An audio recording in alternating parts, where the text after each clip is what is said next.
Boa noite, meus queridos irmãos da Igreja Batista da Fé e também da IBF Leste. É com muita alegria que eu estou aqui por mais uma terça-feira, a fim de louvarmos a Deus, de prestarmos culto a Ele, né, nos aproximando dEle, reconhecendo quem Ele é, reconhecendo a sua grandeza, os nossos pecados, a nossa fragilidade e nos colocando então para ouvir a resposta que Ele tem para nós, né?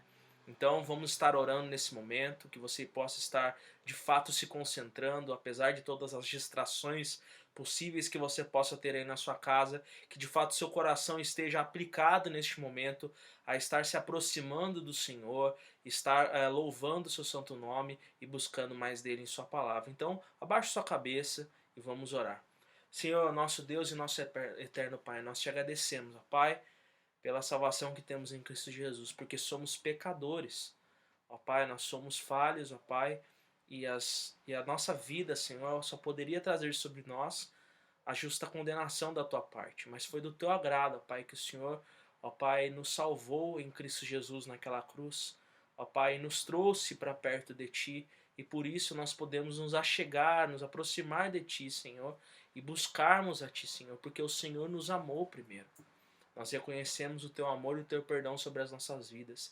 E nós adoramos o Teu santo nome e declaramos que só o Senhor é santo e digno de toda a honra e de toda a glória, Pai. Receba o nosso louvor, receba a nossa adoração e fala aos nossos corações, ó Pai. Em nome de Jesus. Amém.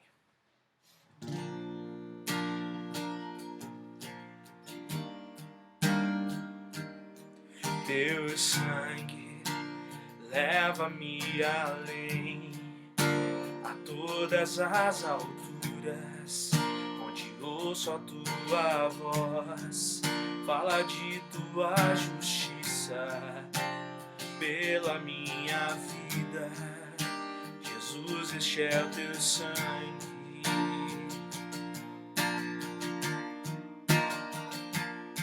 Tua cruz mostra a Tua graça, fala do amor do Pai, que prepara para nós um caminho para Ele, onde posso me achegar somente pelo sangue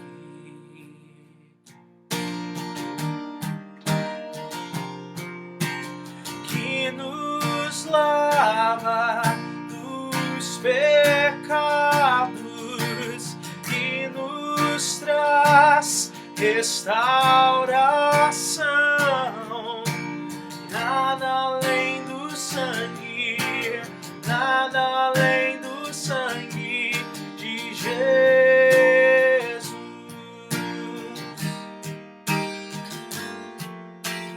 que nos faz brancos como a neve, aceitos como amigos de Deus. Nada além do sangue, nada além do sangue de Jesus.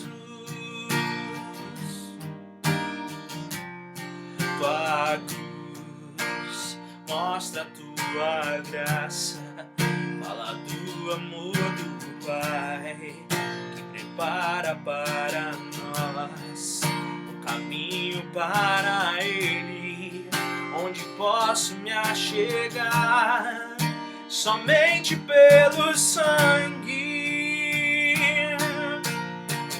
Oh, oh, oh, que nos lava dos pecados, que nos traz restauração.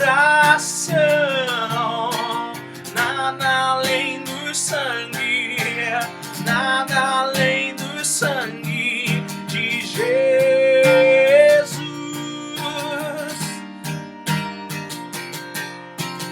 que nos faz brancos como a neve, aceitos como amigos de Deus. Nada além do sangue, nada além do sangue de Jesus.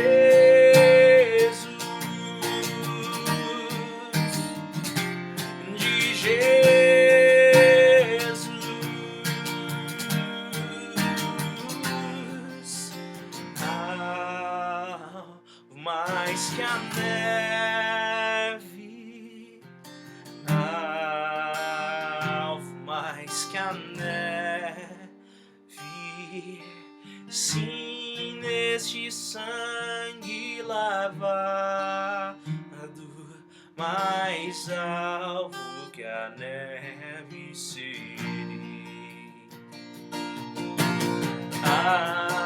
Alvo mais que a neve,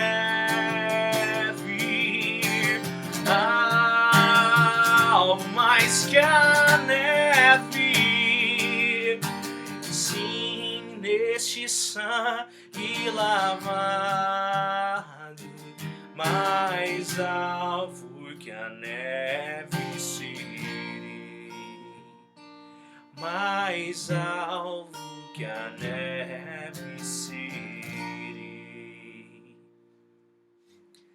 Amém, aleluia. Nós podemos ter essa certeza de que a obra de Cristo ela é completa, que não há nada mais que nós precisamos fazer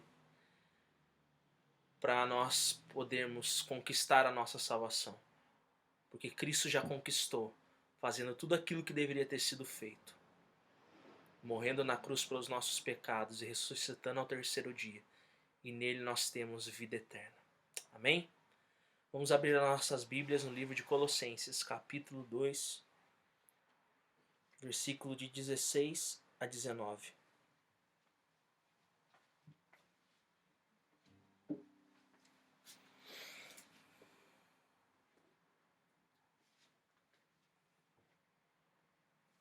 Colossenses, desculpa irmãos, eu falei a referência errada. Colossenses capítulo 2, versículo de 8 a 15. 8 a 15. De 16 a 19 é terça-feira que vem.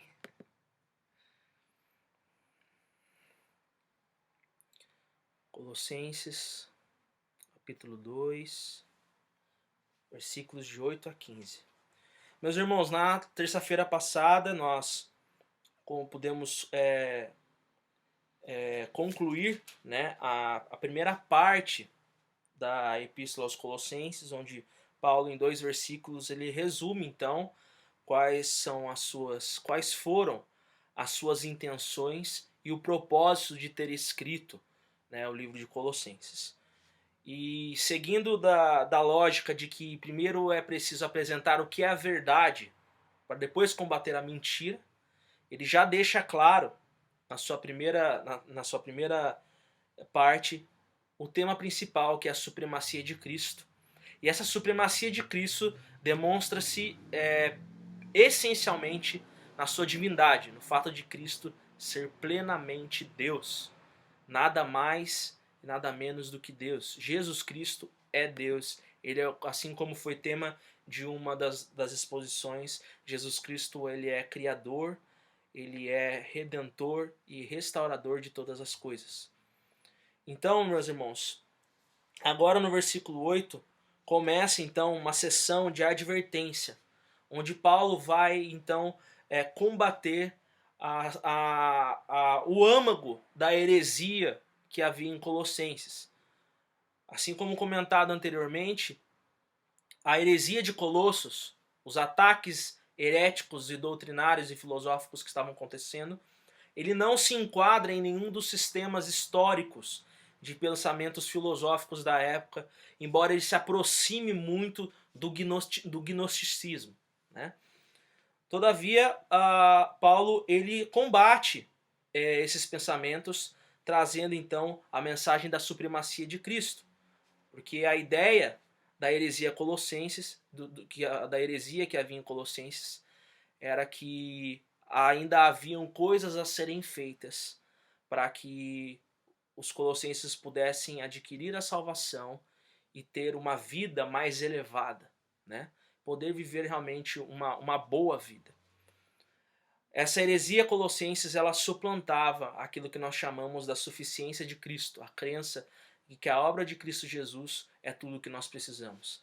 Então, meus irmãos, assim como os colossenses e os laodicenses eles foram seduzidos por um sistema filosófico e religioso que buscava então suplantar a realidade dessa supremacia de Jesus sobre a vida deles e sobre todas as coisas, Nós, crentes de hoje em dia, também continuamos a receber neste mundo caído ideias e ideais que tentam usurpar a supremacia e suficiência de Cristo sobre as nossas vidas.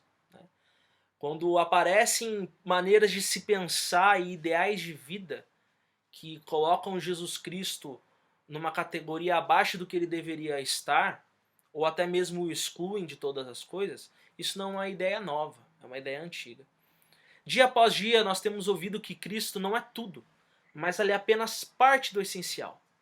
Na psicologia moderna, por exemplo, a relação com o divino, né, a religião, quando ela não é desencorajada e combatida, coloca a religião como apenas um adereço dentre os muitos fatores que formam as bases para uma paz interior e um bem-estar de vida. Ou seja, quando realmente a linha psicológica utilizada ela não busca excluir todo e qualquer tipo de pensamento religioso, ela simplesmente coloca aquilo em algum canto da sua vida, trata aquilo como uma área da sua vida, né, que pode contribuir para o bem-estar, né, do seu interior. Quando o mundo não rejeita Cristo de uma maneira clara, ele o rejeita sutilmente, rebaixando apenas um dos fatores que poderiam contribuir para que alguém possa viver bem. Nós precisamos entender, meus irmãos, que se Cristo não for tudo para nós, na verdade ele não é nada. Nada menos do que uma dedicação completa da mente e do coração ao senhorio de Cristo é esperado de todos aqueles que dizem crer em seu nome e em sua obra. E o tema dessa noite, meus irmãos, é que cheios de Cristo, vazios de enganos. Esses enganos que o mundo nos ensina, eles só conseguem atingir corações que não estão completamente transbordados do pleno conhecimento de Cristo Jesus. O coração que crê na supremacia de Cristo sobre todas as coisas, inclusive sobre a sua própria vida, ele é um coração que se mantém seguro contra falsos ensinos. E a ideia central deste sermão, meus irmãos, é que os que estão cheios de Cristo não entregam suas mentes e corações a ideais e ideias que não tenham a Cristo como supremo e suficiente. Eu vou repetir, que fique bem claro. Essa é aquela famosa sentença que os irmãos não podem se esquecer. Os irmãos podem se esquecer de qualquer coisa, menos disso. Os que estão cheios de Cristo não entregam as suas mentes e corações a ideias e ideais que não tenham a Cristo como supremo e suficiente. Então, meus irmãos, vamos ler o texto bíblico. Cuidado que ninguém vos venha a enredar com sua filosofia e vãs sutilezas, conforme as tradições dos homens, conforme os rudimentos do mundo e não segundo Cristo. Porquanto nele habita corporalmente toda a plenitude da divindade. Também nele estáis aperfeiçoados. Ele é o cabeça de todo principado e potestade. Nele também fostes circuncidados, não por intermédio de mãos, mas no despojamento do corpo da carne, que é a circuncisão de Cristo, tendo sido sepultados juntamente com ele no batismo, no qual igualmente fostes ressuscitados mediante a fé no poder de Deus, que o ressuscitou dentre os mortos.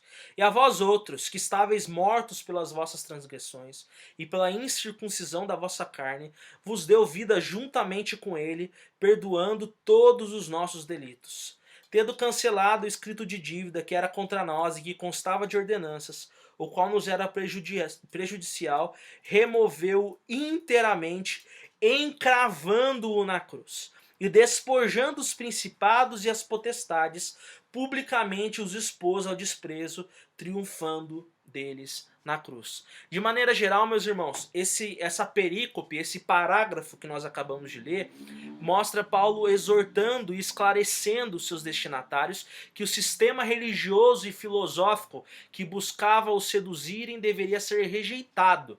E por que esse sistema deveria ser rejeitado? Por conta de Cristo ser plenamente Deus e Senhor sobre todas as coisas. E que a obra de Cristo é suficiente e capacitadora para o crente viver de uma maneira condizente com essa salvação. Pois todos os pecados e ordenanças descumpridas todos os nossos pecados que nós cometemos, toda a lei que nós deixamos de cobrir, elas foram completamente destruídas na cruz de Cristo, trazendo então liberdade sobre o pecado e também sobre os poderes das trevas que antes os influenciavam.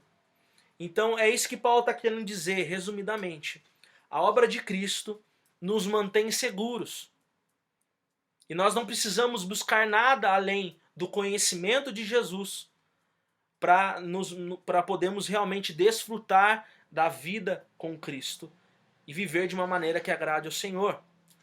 Lembrando mais uma vez a sentença, a ideia central, que os que estão cheios de Cristo não entregam suas mentes e corações a ideias e ideais que não tenham a Cristo como supremo e suficiente. Então, meus irmãos, no primeiro versículo, nos dois primeiros versículos, no versículo 8 e 10, nós aprendemos que os enganos filosóficos, eles são destruídos ante a supremacia de Cristo.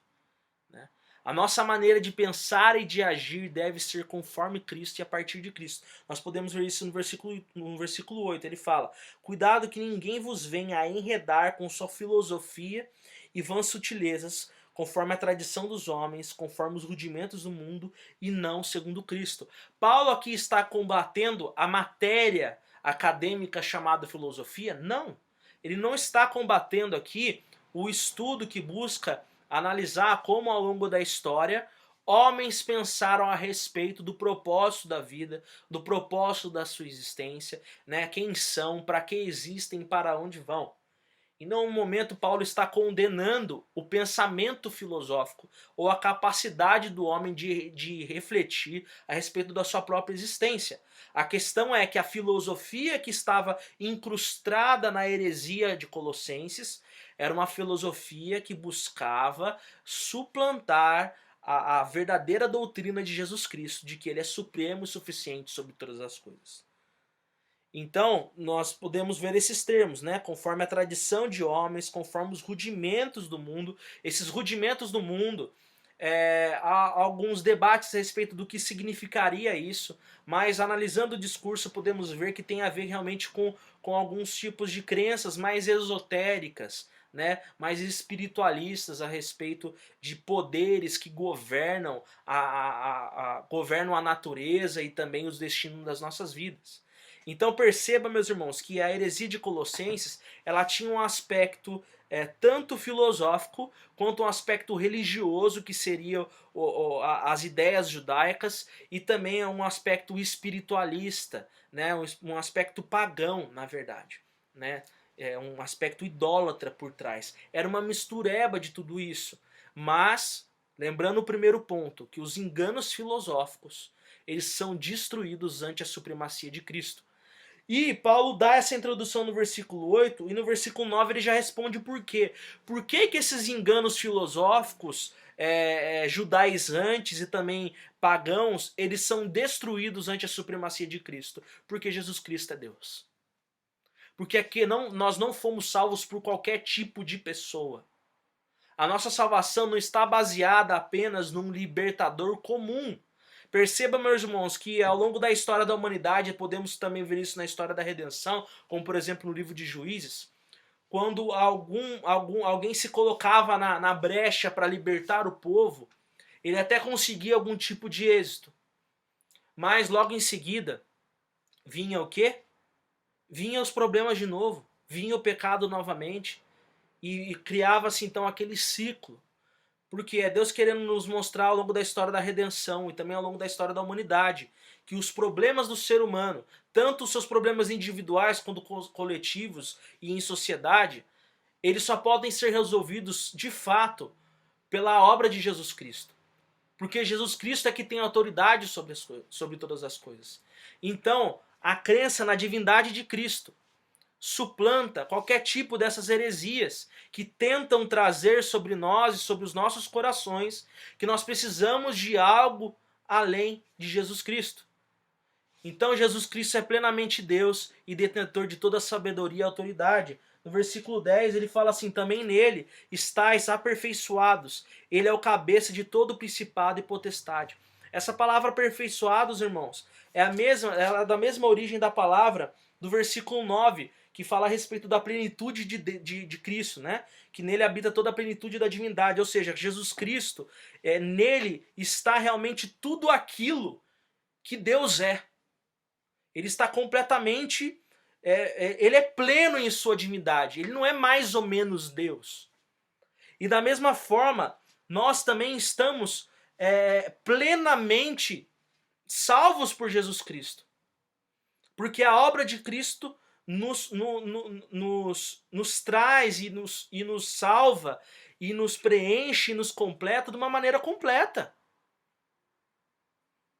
Não há, em Cristo Jesus nós adquirimos uma posição de filho de Deus.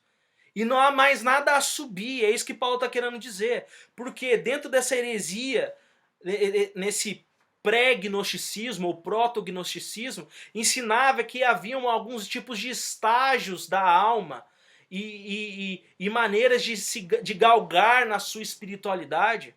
Só que quando você é justificado pela fé, você está plenamente aperfeiçoado. Mas Vinícius, eu não preciso agora da santificação? Sim, mas isso é o aspecto posicional.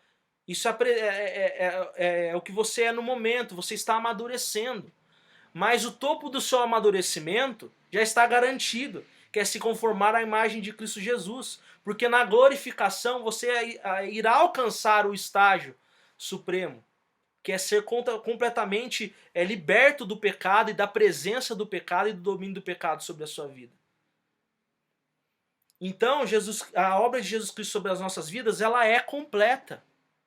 Por quê? Porque ela foi feita por Jesus Cristo. E Jesus Cristo é Deus, e Jesus Cristo é tudo. Sendo Ele Deus, Ele é tudo o que a gente precisa. E Ele também tem autoridade sobre todas as coisas. No versículo 10 fala, Ele é o cabeça de todo principado e potestade. Por quê? Porque dentro dessa heresia dos Colossenses, que estava tendo ali na região de Colossos, estava se ensinando que Jesus Cristo não estava negando a existência dele, não era um ateísmo, mas estava ensinando que ele era apenas uma das muitas emanações de um Deus completamente impessoal. Não era uma heresia que negava a existência de uma divindade. Acreditava-se que poderia sim haver uma divindade principal, mas era uma divindade completamente impessoal e que não se relacionava com a sua criação e que muitas emanações poderiam sair dela e uma delas seria Jesus Cristo. Mas aqui é deixado bem claro que Jesus Cristo ele é supremo sobre todas as coisas. Que ele não é uma emanação, ele realmente é aquele que tem toda a autoridade. Então, meus irmãos, enganos filosóficos são destruídos ante a supremacia de Cristo. Nós não devemos entregar a nossa mente e o nosso coração a ideias e ideais que busquem esvaziar a suficiência e a supremacia de Cristo. E a aplicação que eu faço é que nós devemos rejeitar todo e qualquer tipo de modo de pensar e de viver que não seja pautada na suficiência de Cristo e no poder da sua palavra. O que de fato você acredita que se baseia a sua vida? Qual é realmente o seu ideal de vida? Onde está Cristo dentro da sua maneira de enxergar o mundo e a sua maneira de desejar que o mundo seja? Você deve rejeitar todo e qualquer tipo de modo de pensar e de viver que não seja pautada na suficiência de Cristo e no poder da sua palavra. Ou Jesus Cristo, ele é tudo, ou ele não vai ser nada para você. E meus irmãos, o segundo ponto, versículo 11 e 12. Nele também fostes circuncidados, não por intermédio de mãos, mas no despojamento do corpo da carne, que é a circuncisão de Cristo. Tendo sido sepultados juntamente com ele no batismo, no qual igualmente fostes ressuscitados mediante a fé no poder de Deus, que o ressuscitou dentre os mortos. Ou seja, a circuncisão da antiga aliança, ela simbolizava a pureza e o pertencimento daquele que era circuncidado.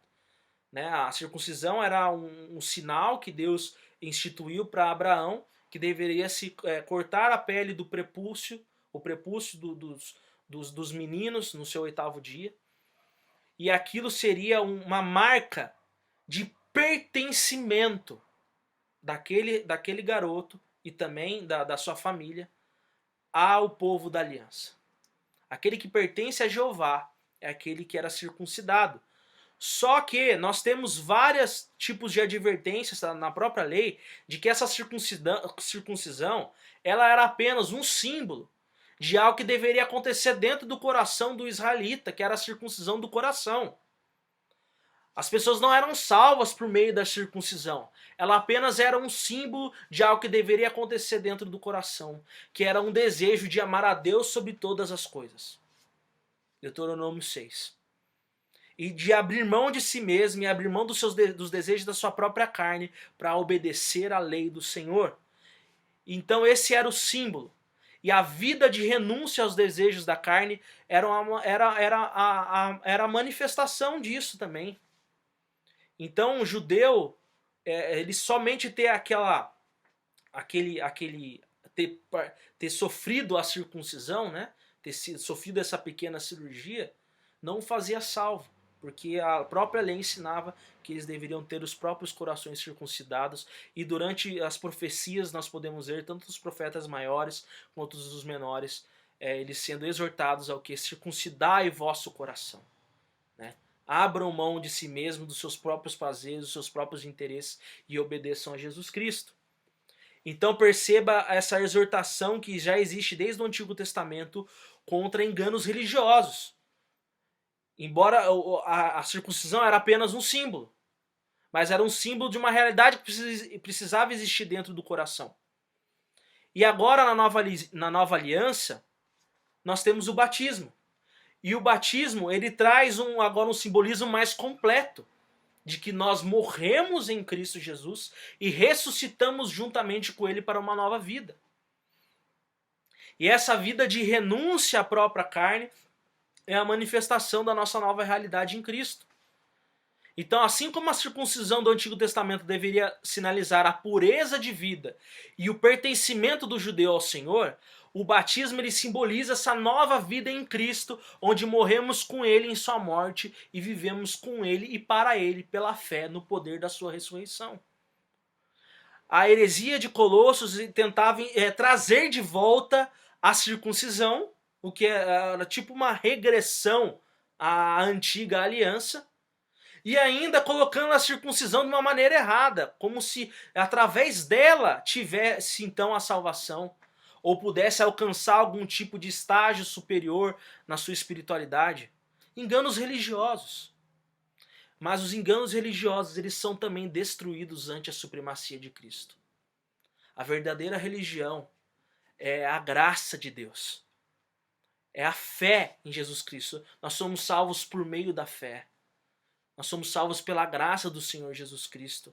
E ainda há um símbolo que é o batismo, há uma ordenança. Mas assim como a circuncisão era também um símbolo de pertencimento, né, e de pureza, o batismo também é um símbolo da nossa nova vida em Cristo Jesus. Então, meus irmãos, o segundo ponto é que enganos religiosos são destruídos ante a supremacia de Cristo. E a aplicação que eu faço é que nós não devemos crer que ainda restam atos religiosos que tragam ou mantenham a nossa salvação. Nós somos salvos pela graça por meio da fé e isso transforma a nossa vida. Esse sermão, irmãos, é sobre uma luta dentro do seu coração e da sua mente. É sobre aquilo que você acredita e sobre aquilo que você confia. É onde está a sua esperança. Porque a heresia de Colossenses era exatamente isso. Ela atacava o coração e a mente dos colossenses para que eles fossem para outra fonte de conhecimento que não a palavra de Deus e confiassem em outra salvação que não na obra de Cristo. Então, você deve crer apenas na obra de Cristo para a sua salvação. Crer em Jesus Cristo é isso que vai te fazer salvo. Não são atos religiosos. Nós não estamos sofrendo de heresias como a circuncisão. Dificilmente você vai ouvir aí algum herege falando que você tem que se circuncidar para ser salvo.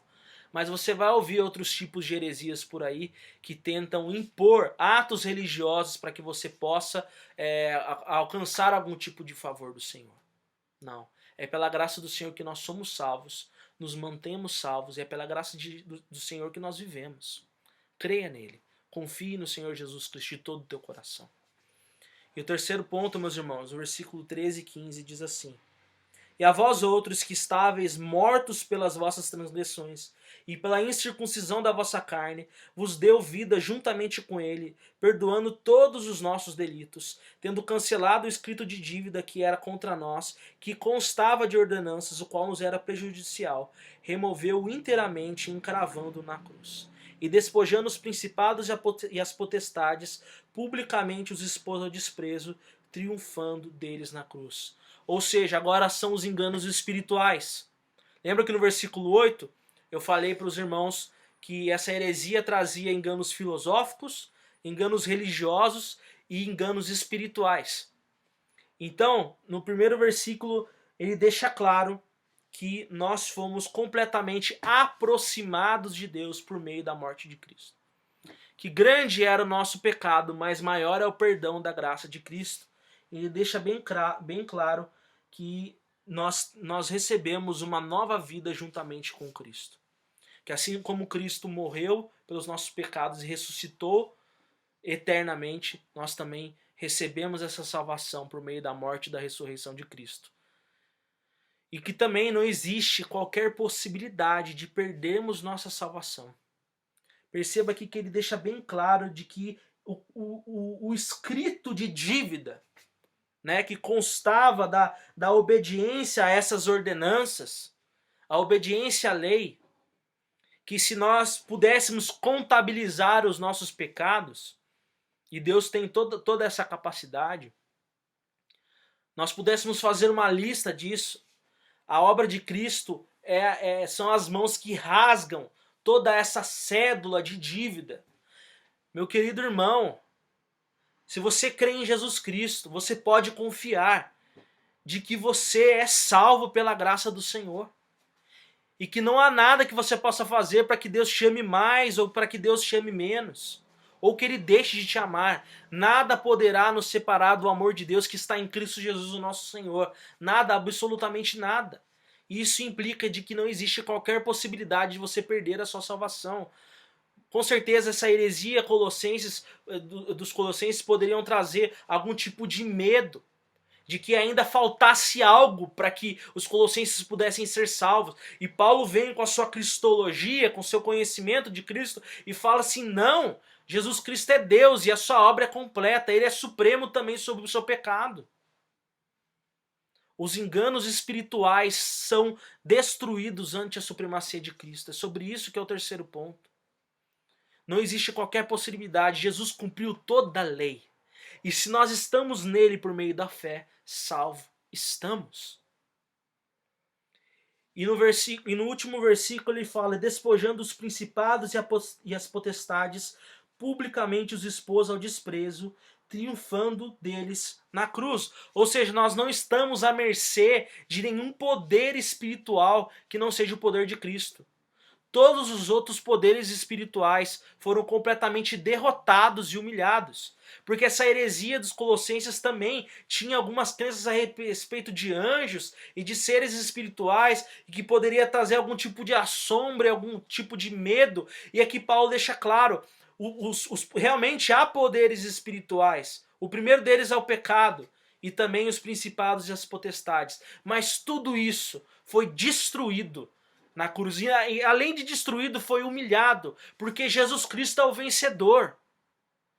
Jesus Cristo é Deus e Ele acabou com todos os nossos problemas espirituais naquela cruz. Nós temos que entender que, embora Satanás e os seus demônios sejam poderosos, nós não devemos subestimá-los, mas muito menos devemos dar a eles um valor acima do que deve ser dado. Por mais poderosos que sejam, eles não chegam nem perto do poder de Jesus Cristo.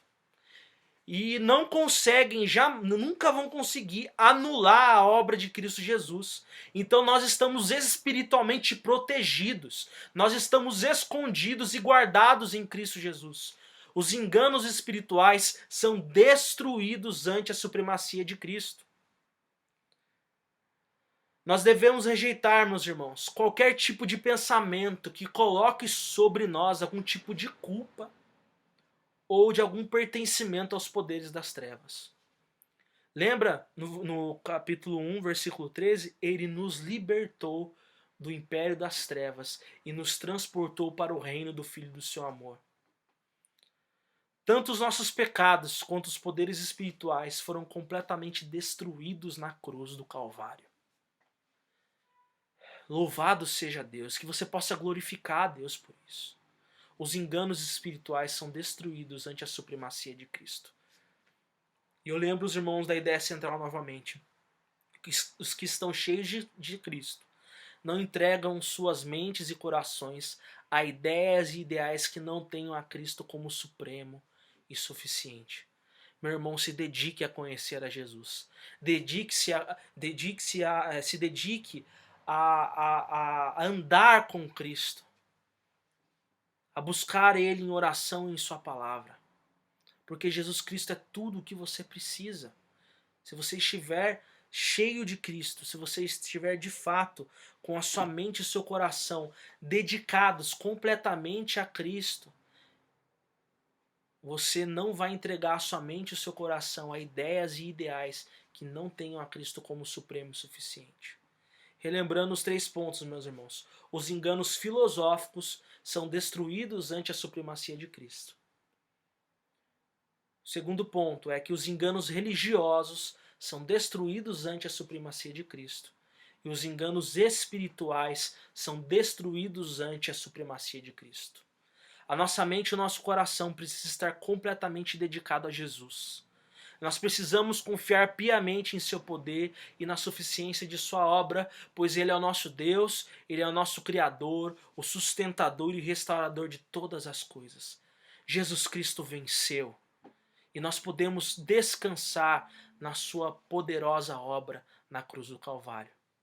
Que Deus abençoe a sua vida, que você saia desse sermão com seu coração aquecido, que você possa sair desse sermão agora, tendo recebido do Senhor a sã doutrina que ensina de que Jesus Cristo é supremo sobre todas as coisas e que é sua obra completa. E que você não precisa dar ouvidos a enganos filosóficos, que você não precisa dar ouvidos a enganos religiosos e nem a enganos espirituais ou esotéricos. Jesus Cristo venceu e nisso está a nossa esperança. Que Deus abençoe a sua vida. Até mais. Vamos orar? Senhor, muito obrigado, ó Pai, por toda a esperança que a Tua palavra nos dá. Muito obrigado, ó Pai, porque a Sua palavra, Senhor, quando verdadeiramente compreendida, quando confiada, ela profere, ela protege, Senhor, as nossas mentes e os nossos corações contra os muitos enganos, ó Pai, que o mundo nos propõe. Pai, em nome de Jesus, que nós possamos confiar cada vez mais em Ti e que nós possamos, ó Pai, estar protegidos, ó Pai, pela Tua palavra, Senhor. Que em nome de Jesus também, Senhor, as nossas vidas sejam transformadas e vivam, Senhor, de acordo, Senhor, com a sã doutrina, Senhor, e que de fato a supremacia de Cristo e a suficiência de Sua obra seja demonstrada, Senhor, no nosso viver diário, para que possamos, Senhor, viver de acordo com essa nova realidade que temos em Cristo Jesus, ó Pai. Nós fomos salvos do império das trevas, fomos salvos, ó Pai, das falsas religiões, ó Pai. Nós fomos salvos, ó Pai, das muitas maneiras que existe no mundo de se pensar a respeito da vida, as vãs filosofias. Senhor, nós fomos salvos por Teu Filho Jesus. E essa é a nossa alegria, essa é a nossa esperança. Em nome de Jesus, amém. Deus te abençoe.